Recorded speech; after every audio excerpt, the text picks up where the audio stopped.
আমি বাঁচতে চাই, আমি আমার সন্তানদের জন্য বাঁচতে চাই। আসসালামু আলাইকুম। দেশ ও দেশের বাহির থেকে এই মুহূর্তে যারা ভিডিওটি দেখছেন সকলকে আমার পক্ষ থেকে অনেক অনেক ভালোবাসা।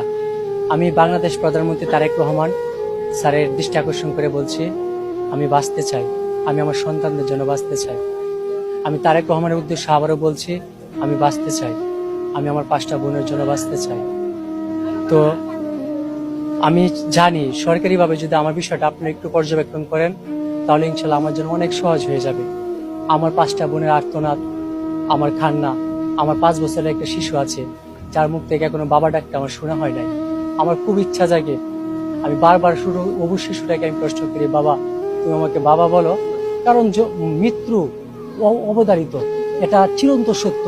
মরণ থেকে যতই পালাও মরণ তোমায় লইবে গিরি, যদিও শুধু আকাশ পথে লাগাও তুমি বড় সিঁড়ি। তো মরণ থেকে আমাদের পালানোর কোনো অপশন নাই। আমি আমার সন্তানদের জন্য বাঁচতে চাই, আমি আমার ছোট্ট বাচ্চাটার মুখে বাবা ডাক শুনতে চাই।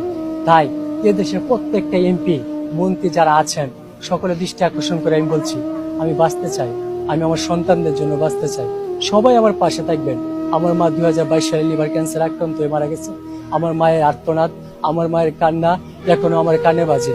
আমার মায়ের মতো আমার ধৈর্য নাই যে আমার মায়ের আর্তনাদ, মায়ের মতো কষ্টের সম্মুখীন আমি হব। আমি সইতে পারি না, আমার অনেক কষ্ট হয়, আমি প্রকাশ করি না।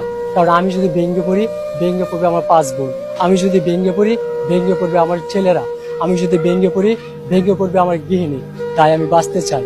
আপনাদের সকলকে আমি অনুরোধ করে বলছি, আপনার প্রত্যেকের জায়গা থেকে আপনারা বলুন, মাননীয় প্রধানমন্ত্রী তারেক রহমান আপনি এগিয়ে আসুন। আপনাকে আমরা দেখতে চাই, আমার পাশে দেখতে চাই। গোটা দেশ আপনাকে দেখতে চাই। গোটা দেশ হাদি ভাইয়ের মতো কান্না করছে আমার জন্য। একজন ভিক্ষুকও কান্না করে, একজন রিস্কাওয়ালা কান্না করে, একজন ভ্যান চালক কান্না করে, একজন সরকারিভাবে যারা কর্মরত আছেন, গার্মেন্টস শ্রমিক, সবাই আমার জন্য কান্না করে। তাই আপনারা সবাই আমার পাশে থাকুন, আমি বাঁচতে চাই। সবাই ভিডিওটা বেশি বেশি শেয়ার করুন। সবাই ভালো থাকবেন। সবাইকে আসসালামু আলাইকুম।